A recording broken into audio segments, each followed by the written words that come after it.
اہل سرسار کی ایک قوم جسے قوم سبا بھی کہا جاتا ہے، اللہ تعالی کی بے شمار نعمتوں کے اندر زندگی گزار رہی تھی۔ یہ قوم ایک عظیم تہذیب و تمدن کی مالک تھی۔ حضرت داؤد علیہ السلام اور حضرت سلیمان علیہ السلام کی بعظمت حکومتوں کے بعد ان کی حکومت زبان زد خاص و عام تھی۔ کہا جاتا ہے کہ یہ لوگ گندم کے مغز سے آٹا پس کر روٹیاں پکاتی تھی، لیکن اسی برعکس وہ اس قدر اسراف کرنے والے اور ناشکری تھی کہ انہی روٹیوں کے ساتھ بچوں کا پاخانہ صاف کرتے تھی۔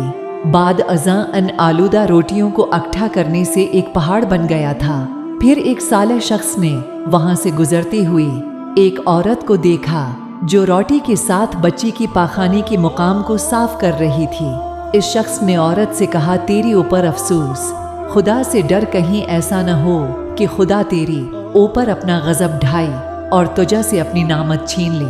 اس عورت نے جواب میں مذاق اڑایا اور مغرورانہ انداز میں کہا، جاؤ جاؤ، گیا کہ مجھے بھوک سے ڈرا رہی ہو۔ جب تک سرسار جاری ہے مجھے بھوک سے کسی قسم کا کوئی خوف نہیں ہے۔ کوئی زیادہ عرصہ نہیں گزرا نہ تھا کہ اللہ تعالی نے ان لوگوں پر اپنا غضب ڈھایا، پانی جو کہ زندگی کی بنیاد ہے ان لوگوں سے چھین لیا، یہاں تک کہ قحط نازل ہوا۔ بات یہاں تک پہنچ گئی کہ ان کی ذخیرہ کی ہوئی تمام غذا ختم ہوگی۔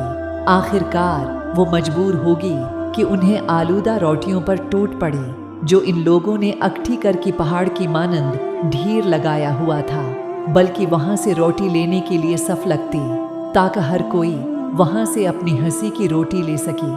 کفران نامت قحط اور ان کی بدحالی کی بارے میں متعدد روایات موجود ہیں۔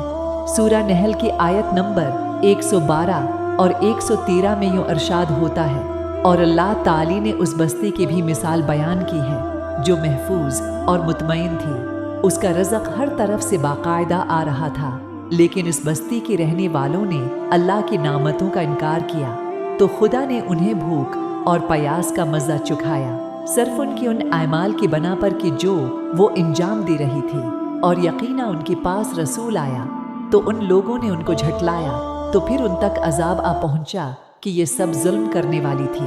اسی قوم سبا کی باری میں ایک اور واقعہ بیان ہوتا ہے کہ ان لوگوں نے اپنی زراعت کو بہتر طور پر کاشت کرنے کے لیے پانی ذخیرہ کرنے کی خاطر بلق کے دو پہاڑوں کے درمیان ایک بہت بڑا بند مارب تعمیر کیا ہوا تھا۔ سوراخ اور دوسری پہاڑوں سے گزرا ہوا پانی اس بند میں آ کر وافر مقدار میں جمع ہو جاتا تھا۔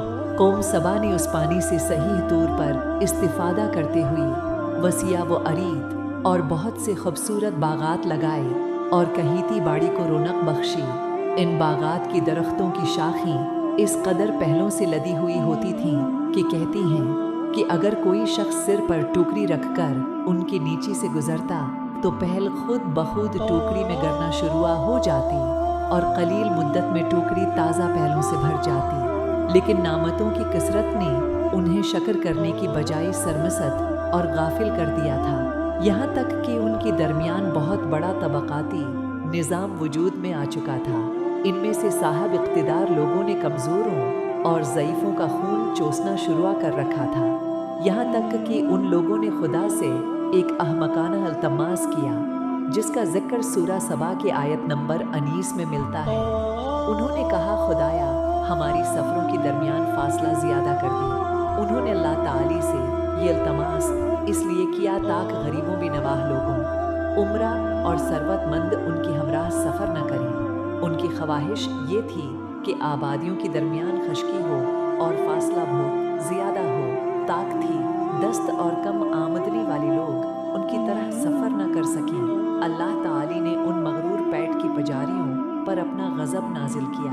بعض روایتوں کے مطابق ان مغرور لوگوں کی آنکھوں سے دور صحرائی چوہوں نے مارب نامی بند کی دیواروں پر حملہ کر کے انہیں اندر سے کھوکھلا کر دیا۔ ادھر سے بارشیں زیادہ ہوئیں جن کی وجہ سے سیلاب آ گیا اور اس بند میں پانی بہت زیادہ اکٹھا ہو گیا۔ اچانک بند کی دیواریں ٹوٹیں، اس سے ایک بہت بڑا سیلاب آیا جس میں تمام دیہات، آبادیاں، مال مویشی، باغات، کہیتیاں، ان کے محل اور گھر پانی میں غرق ہو کر نابود ہو گئے۔ ان کی باغات اور زراعت میں سے صرف بیری کی درخت اور کچھ جھاڑیاں